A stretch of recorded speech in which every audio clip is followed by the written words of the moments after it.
Hey guys, welcome back. Today we will see if we can delete the Windows old folder.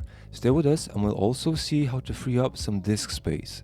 We opened up an article on support.microsoft.com that says delete your previous version of Windows, and it refers to this topic. Microsoft mentions that 10 days after you upgrade your PC, your previous version of Windows will be automatically deleted from your PC.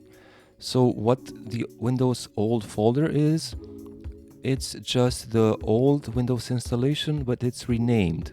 So within 10 days, you can anytime return to the previous version of Windows.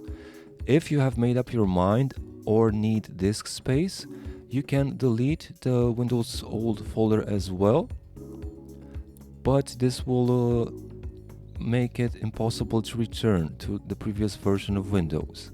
Having that in mind, the way to do this is to right click on the start button and then left click on settings.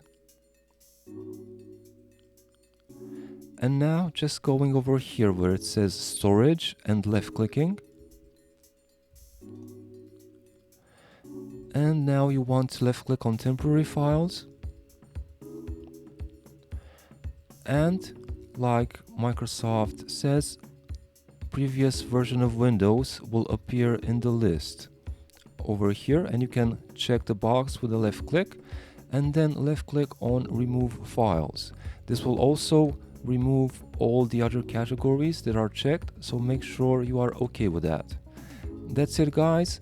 This is all we need to mention in regards to the Windows old folder. Thank you for watching our video. Subscribe for future tips.